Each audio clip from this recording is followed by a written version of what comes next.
Chief minister Shri Joseph Vijay അല്പസമയത്തിനോട് സത്യപ്രതിജ്ഞ ചെയ്യാൻ പോകുന്നു. ജോസഫ് വിജയ് മാത്രമല്ല 9 പേർ കൂടി അദ്ദേഹത്തിന് കൂടെ സത്യപ്രതിജ്ഞ ചെയ്യാൻ പോകുന്നു. അവിടെ വേദിയെല്ലാം സജ്ജമാണ്. തൃശ അടക്കമുള്ളവർ അങ്ങോട്ടേക്ക് എത്തിയിട്ടുണ്ട്. എൻ ആനന്ദ് സത്യപ്രതിജ്ഞ ചെയ്യാൻ പോകുന്നു. Aadhav Arjuna, doctor K G Arunraj MBBS, K A Sengottaiyan, P Venkataramanan MCOM MBA ML, R Nirmalkumar, Rajmohan, doctor TK Prabhu BDS MSc D MSc ICDI ഫിക്കോയ്, സെൽവി എസ് കീർത്തന MSc എന്നിവർ ഈ 9 പേരാണ് അവിടെ സത്യപ്രതിജ്ഞ ചെയ്യാൻ പോകുന്നത്. ഇന്നിപ്പോൾ സത്യപ്രതിജ്ഞ ചെയ്യാൻ പോകുന്നത്. അപ്പോൾ അതിലേറ്റവും പ്രധാനം വിജയുടെ സത്യപ്രതിജ്ഞ തന്നെയാണ്. അത് ഈ പറയുന്ന ഒരുപാട് ആരാധകർ കാത്തിരിക്കുന്ന ഒരു വിജയമാണത്. അല്ല, ഒരു സത്യപ്രതിജ്ഞാ വാചകമായിരിക്കും അത്. വിജയ് വരുമ്പോൾ കൂടുന്ന ആൾക്കൂട്ടം അത് കേവലം ഒരു സിനിമാ നടനെ കിട്ടുന്ന ആൾക്കൂട്ടം മാത്രമാണ് എന്നുള്ളതായിരുന്നു അവിടുത്തെ പൊതു പെർസെപ്ഷൻ. എല്ലാവരും അങ്ങനെ തന്നെ കരുതിയവരാണ്. അതല്ലാതെ അത് മുഴുവൻ വോട്ടായി മാറുമെന്ന് കരുതിയത് അപൂർവ മനുഷ്യന്മാർ മാത്രമേ ഉണ്ടായിരുന്നുള്ളൂ. പക്ഷേ നമ്മുടെ ഷഫീദ് റാവുത്തർ തമിഴ്നാട് പോയിട്ട് വന്നിട്ട് അവനോട് വിളിക്കാൻ പറയുന്നുണ്ടായിരുന്നു അത് കേവലം ആൾക്കൂട്ടം മാത്രമല്ല, അത് വോട്ടാവാനുള്ള ആൾക്കൂട്ടമാണ് എന്ന് കൃത്യമായി തന്നെ പറഞ്ഞു. അപൂർവ മാധ്യമത്തിലൊരാളാണ് നമ്മൾ ഷഫീദ്. ഞാനും പറഞ്ഞു നമ്മുടെ ജോണും ശശിയൊക്കെ നമ്മുടെ തമിഴ്നാട്ടിൽ നിന്നുള്ള വോട്ടേഴ്സ് ആണ്, നമ്മുടെ ക്യാമറയിൽ വർക്ക് ചെയ്യുന്നവരാണ്. അപ്പോൾ അവരോട് ചോദിക്കുമ്പോൾ അവർ പറയും ഇത് ആൾക്കൂട്ടം മാത്രമാണ്, DMKയോ AIADMKയോ അല്ലെ ദ്രാവിഡ പാർട്ടികളെ വെല്ലുവിളിക്കാൻ പറ്റില്ല. അപ്പോൾ ഞാൻ പറഞ്ഞു ഇത് ആൾക്കൂട്ടം ഇത് വോട്ടായി മാറും. പക്ഷെ അതിന് പിന്നിലൊരു വർക്കുണ്ട്. മാത്രമല്ല ഇപ്പൊ തമിഴ്നാട് ഒരു പൊളിറ്റിക്കൽ ലബോറട്ടറിയാണ്. പുതിയൊരു പരീക്ഷണമാണ് അവിടെ നടക്കുന്നത്.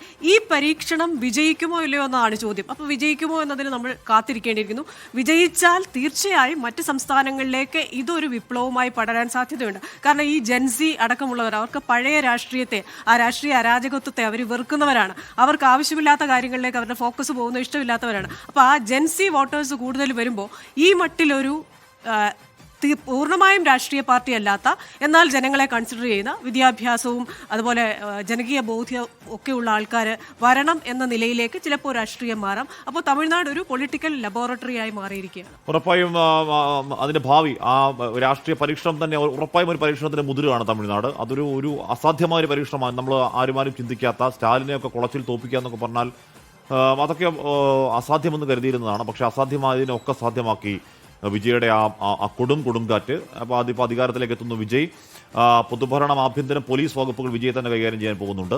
അപ്പോൾ അങ്ങനെ ബാക്കി വകുപ്പുകളൊക്കെ ഏൽക്കുന്നു. ജവഹർലാൽ നെഹ്റു ഇൻഡോർ സ്റ്റേഡിയത്തിൽ നടക്കുന്ന സത്യപ്രതിജ്ഞ ചടങ്ങിൽ കോൺഗ്രസ് അധ്യക്ഷൻ മല്ലികാർജ്ജുൻ ഖാർഗെയും രാഹുൽ ഗാന്ധിയും ഒക്കെ പങ്കെടുക്കുന്നു. രാഹുൽ ഗാന്ധി അങ്ങോട്ടേക്ക് എത്തിയിട്ടുണ്ട് എന്നറിയാൻ കഴിയുന്നു. 67 ശേഷം തമിഴ്നാട്ടിൽ ആദ്യമായി കോൺഗ്രസ് അവിടെ മന്ത്രിസഭയുടെ ഭാഗമാകുന്ന പ്രത്യേകത. അതിനൊക്കെ അപ്പുറം ഈ പരീക്ഷണം എന്താകും എന്നുള്ളതാണ്. നേരത്തെ ഇതിനു മുമ്പ് ഇത് പറയാനുള്ളത് ആം ആദ്മി പാർട്ടി പോലെയും അല്ല വിജയുടെ.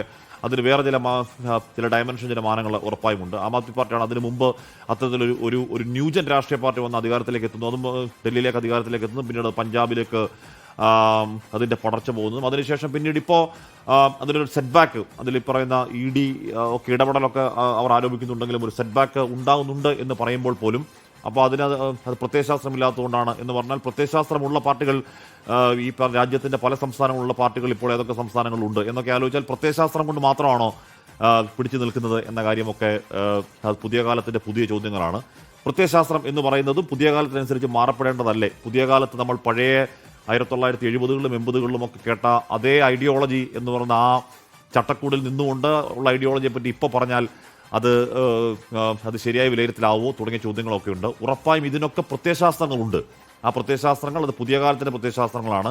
നമുക്കൊരു പക്ഷേ പുച്ഛം തോന്നുന്ന, അല്ലെങ്കിൽ നമ്മൾ പഴയ ചിന്തയിൽ നിന്ന് ആലോചിക്കുമ്പോൾ പുച്ഛം തോന്നുന്നതാണ്. പക്ഷേ പുതിയ കുട്ടികൾക്ക്, പുതിയ ന്യൂജന് അതങ്ങനെയല്ല. അവർക്ക് അവരുടേതായ കൃത്യമായ രാഷ്ട്രീയമുണ്ട്. ആ രാഷ്ട്രീയം ചിന്തിക്കുന്ന വഴി പക്ഷേ നമ്മൾ വ്യവസ്ഥാപിതമായ കക്ഷി രാഷ്ട്രീയം CPM CPI കോൺഗ്രസ് എന്നൊക്കെ പറയുന്ന, അല്ലെങ്കിൽ അവിടെ DMK AIADMK എന്നൊക്കെ പറയുന്ന വ്യവസ്ഥാപിതമായ കക്ഷി രാഷ്ട്രീയങ്ങളുടെ ചട്ടക്കൂട് ഭേദിച്ച് പുറത്തേക്ക് ആ ചിന്ത പോകുന്നുണ്ട്. ആ ചിന്ത മനസ്സിലാക്കുന്ന രാഷ്ട്രീയ പാർട്ടികൾക്ക് ഭാവിയിലെ ഭാവി എന്ന് പറയാം. അത് മനസ്സിലാക്കുന്നവർക്ക് അധോഗതി, മനസ്സിലാക്കാത്തവർക്ക് അധോഗതി എന്ന് വേണം മനസ്സിലാക്കാൻ. അതെ, ഈ അലിഗേഷൻസ് ബേസ്ഡ് ആയിട്ടുള്ള പൊളിറ്റിക്സ്, എന്നെ പിച്ചി ഞുള്ളി മാന്തി എന്നൊക്കെ പറയുന്ന പോലെ അലിഗേഷൻ ബേസ്ഡ് പൊളിറ്റിക്സിന് പകരം ഒരു ജെന്റിൽമാൻ പൊളിറ്റിക്സ് ആണ് ഇവർ മുന്നോട്ട് വെക്കുന്നത്. ഇപ്പോൾ ഈ വിജയുടെ ത്രൂ ഔട്ട് നമ്മൾ ആ പര്യടനമൊക്കെ ശ്രദ്ധിച്ചാൽ നമുക്കറിയാം ഒരാളിനെ പോലും പേഴ്സണലി ആക്രമിച്ചിട്ടില്ല.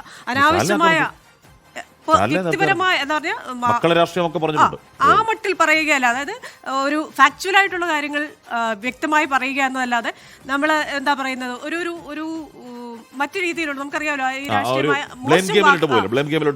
മോശം വാക്കുകൾ ഉപയോഗിച്ചുള്ള ഒരു ആക്രമണം, ആ മട്ടിലുള്ള ആക്രമണങ്ങളൊന്നും ഉണ്ടായില്ല. അപ്പോൾ ഒരു ജെന്റിൽമാൻ പൊളിറ്റിക്സിലേക്ക്, ഒരു ന്യൂജൻ പൊളിറ്റിക്സിലേക്ക് നീളുന്നു. മനീഷ് മൂർത്തി കൂടുതൽ വിവരങ്ങളുമായിട്ടുണ്ട്.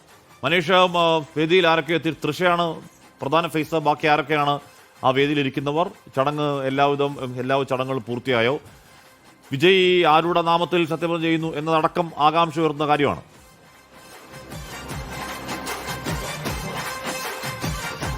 തീർച്ചയായും. അതായത് വിജയെ സംബന്ധിച്ച് വിജയ് ഒരു പറഞ്ഞ പോലെ ദ്രവീഡിയൻ സ്റ്റോക്ക് പറയുന്നത് പോലെ ദൈവമില്ല, അല്ലെങ്കിൽ ദൈവത്തെ കൂടുതൽ ആരാധിക്കണം, അങ്ങനെയുള്ള പ്രത്യേകിച്ച് അങ്ങനെയുള്ള കാര്യങ്ങളൊന്നും തന്നെ പറയുന്നില്ല. ആരാധിക്കുന്നവർക്ക് ആരാധിക്കാം.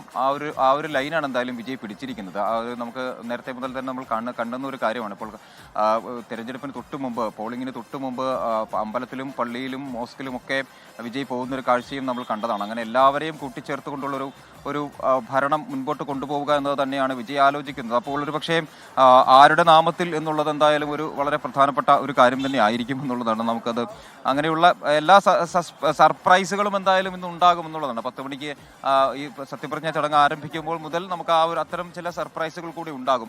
പ്രധാനമായും രാഹുൽ ഗാന്ധി അല്പസമയത്തിന് ശേഷം ഇവിടേക്ക് എത്തിച്ചേരും എന്നുള്ളതാണ് നമുക്ക് മനസ്സിലാക്കാൻ കഴിയുന്നത്. രാഹുൽ ഗാന്ധി ചടങ്ങിൽ പങ്കെടുക്കുന്നുണ്ട്. അദ്ദേഹം അല്പസമയത്തിന് ശേഷം ഇവിടേക്ക് എത്തും എന്നുള്ള വിവരമാണ് നമുക്ക് ലഭിക്കുന്നത്. മറ്റ് പ്രധാനപ്പെട്ട പാർട്ടികളുടെ സംസ്ഥാന ഇപ്പോൾ നിലവിൽ വിജയ്ക്ക് പിന്തുണ നൽകിയ, TVKയ്ക്ക് പിന്തുണ നൽകിയ എല്ലാ പാർട്ടികളെയും നേതാക്കൾ ഇവിടേക്ക് എത്തിയിട്ടുണ്ട്. CPIM, CPI, VCK, മുസ്ലിം ലീഗ് തുടങ്ങിയ പാർട്ടികളുടെ എല്ലാം നേതാക്കൾ ഇവിടേക്ക് എത്തിയിട്ടുണ്ട്. എനിക്ക് തോന്നുന്നു കോൺഗ്രസിന്റെ പി ഷൺമുഖം അടക്കം എത്തിയിട്ടുണ്ട്. CPM, CPI, ലീഗ്, കോൺഗ്രസ് അടക്കമുള്ളവരുടെ പിന്തുണയിലാണ് ഒരു മുന്നണി സർക്കാർ, കൂട്ടണി സർക്കാർ അധികാരത്തിലേക്ക് വരുന്നത്. ആദ്യമായിട്ടാണ് ഞാൻ അവിടെ രാഷ്ട്രീയ പാർട്ടികൾ മുന്നണിയെ മത്സരിക്കുമെങ്കിലും ഭരണത്തിലേക്ക് എത്തുമ്പോഴും കൃത്യമായി ഏകകക്ഷി ഭരണം എന്നതിലേക്ക് തന്നെ കാര്യങ്ങൾ പോയിരുന്നു. ഇക്കുറി അതല്ല, മുന്നണി ഭരണം, ഏകകക്ഷി ഭരണം, ഇപ്പോൾ കൂട്ടണി ഭരണത്തിലേക്ക് അവർ പോകുന്നുണ്ട്. അങ്ങോട്ടേക്ക് ആളുകൾ കൂടുതലായി എത്തിക്കൊണ്ടിരിക്കുകയാണ്. ഇനിയുള്ള സർപ്രൈസ് വിജയുടെ വരവിലാണ്. വിജയുടെ വരവിൽ സത്യവാചകം അടക്കമുള്ള കാര്യങ്ങൾ സർപ്രൈസാണ്. മനേഷ് ദാ, വിജയിയുടെ ഈ പറഞ്ഞ സിനിമാ മേഖലയിലുള്ള അവിടുത്തെ പ്രധാന മുഖം, ഇവരൊക്കെ സിനിമാ മേഖല ഉള്ളവരാണെന്ന് അറിയില്ല നമുക്ക്, പ്രധാന മുഖങ്ങൾ ആരെങ്കിലുമൊക്കെ എത്തില്ലേ?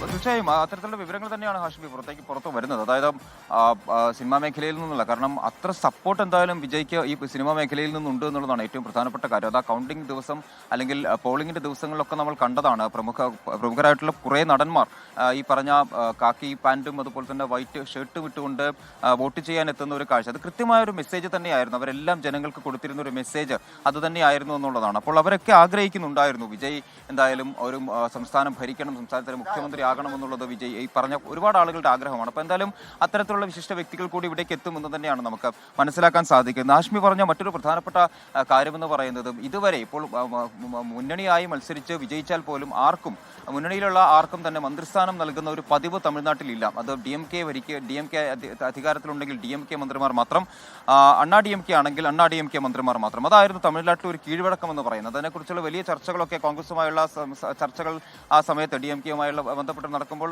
കൃത്യമായി തന്നെ MK സ്റ്റാലിൻ പറഞ്ഞതാണ്. അതായത് തമിഴ്നാട്ടിൽ അത്തരത്തിലുള്ള കീഴ്വഴക്കമില്ല എന്നുള്ളത്. ആ കീഴ്വഴക്കം കൂടി തെറ്റുന്നു എന്നുള്ളതാണ് വിജയ് അധികാരത്തിലേക്ക് എത്തുമ്പോൾ വരുന്ന മറ്റൊരു പ്രധാനപ്പെട്ട ഒരു മാറ്റമെന്ന് പറയുന്നത്. നിരവധി മാറ്റങ്ങൾ ഉണ്ടാവുന്നതിനൊപ്പം ഇത്തരത്തിലുള്ളൊരു മാറ്റം കൂടി വരുന്നു. കോൺഗ്രസിന് 3 മന്ത്രിസ്ഥാനം നൽകുന്നു. അതായത് സഖ്യത്തിലേക്ക് വന്ന കോൺഗ്രസിന് 3 മന്ത്രിസ്ഥാനം നൽകുന്നു. മറ്റുള്ളവർ പുറത്തു നിന്നാണ് പിന്തുണ നൽകുന്നത്. അതുകൊണ്ട് തന്നെ അവരുമായി, അല്ലെങ്കിൽ അവരെ സഖ്യത്തിലേക്ക് എടുക്കണോ, അല്ലെങ്കിൽ അവർക്ക് എന്തെങ്കിലും സ്ഥാനങ്ങൾ നൽകണോ തുടങ്ങിയ കാര്യങ്ങളിലൊക്കെ ഒരു പക്ഷേ അടുത്ത ദിവസങ്ങളിൽ, വരും ദിവസങ്ങളിലായിരിക്കും തീരുമാനമെടുക്കുക. എന്തായാലും അത്തരത്തിലേക്കൊന്നും പോലെ ഭരണത്തിൽ പങ്കാളികളാവില്ല എന്നുള്ളതാണ് CPIM, CPIയും VCKയും അതുപോലെ തന്നെ മുസ്ലിം ലീഗും പറഞ്ഞിരിക്കുന്നത്. എങ്കിലും ഇനിയിപ്പോൾ അതിൽ എന്തെങ്കിലും മാറ്റങ്ങൾ വരാനുള്ള സാധ്യതയുണ്ട്. അങ്ങനെ വരുമ്പോൾ എങ്കിൽ മാത്രമായിരിക്കും അതിനെക്കുറിച്ച് ചിന്തിക്കുക. എന്തായാലും നിലവിൽ DMK സഖ്യം വിട്ട് ഇവിടേക്ക് എത്തിയ കോൺഗ്രസിന് 3 മന്ത്രിസ്ഥാനം, 5 MLAമാരുള്ളത്, 3 മന്ത്രിസ്ഥാനം നൽകും എന്നുള്ളതാണ് നമുക്ക് ഇപ്പോൾ ലഭിക്കുന്ന ഒരു വിവരം. അത്തരത്തിലൊരു മാറ്റം കൂടി തമിഴ്നാട്ടിൽ നടക്കുന്നു. അതായത് വിജയ് കൊണ്ടുവന്ന ആ ഒരു വിപ്ലവം, വിസിൽ പുരട്ചി എന്ന് പറയുന്നതിൽ ഇത്ര വലിയ മാറ്റങ്ങൾ ഉണ്ടാക്കാൻ സാധിക്കുന്നു തമിഴ്നാട്ടിൽ എന്നുള്ളതാണ് ഏറ്റവും പ്രധാനം എന്നുള്ളത്. എന്തായാലും നമുക്കിപ്പോഴും ഇവിടേക്ക് ഇപ്പോഴും ആളുകൾ എത്തിക്കൊണ്ടിരിക്കുന്നു എന്നുള്ളതാണ് ഏറ്റവും പ്രധാനപ്പെട്ട കാര്യം. അങ്ങനെ വിജയ് സത്യപ്രതിജ്ഞ ചെയ്യുന്നത് കേൾക്കാൻ അതിലിനി എന്ത് സസ്പെൻസ് ഉണ്ട്, ആരുടെ പേരിലായിരിക്കും വിജയ് സത്യപ്രതിജ്ഞ ചെയ്യുക തുടങ്ങിയ കാര്യങ്ങളിലെല്ലാം തന്നെ സസ്പെൻസ് ഉണ്ട്. പ്രമുഖരായിട്ടുള്ള ആളുകൾ എന്തായാലും അല്പസമയത്തിന് ശേഷം ഇവിടേക്ക് രാഹുൽ ഗാന്ധി ഉൾപ്പെടെയുള്ള ആളുകൾ എത്തിച്ചേരും എന്ന് തന്നെയാണ് നമ്മൾ പ്രതീക്ഷിക്കുന്നത്. അപ്പോൾ അങ്ങനെ ഒരു DMKയ്ക്ക് വേണ്ടി, DMK സഖ്യത്തിന് വേണ്ടി വോട്ട് ചോദിച്ചിരുന്ന രാഹുൽ ഗാന്ധി ഇപ്പോൾ വരുന്നത് TVKയുടെ തമിഴക വെട്രിക്കഴകത്തിന്റെ സത്യപ്രതിജ്ഞയാണ്. അപ്പോൾ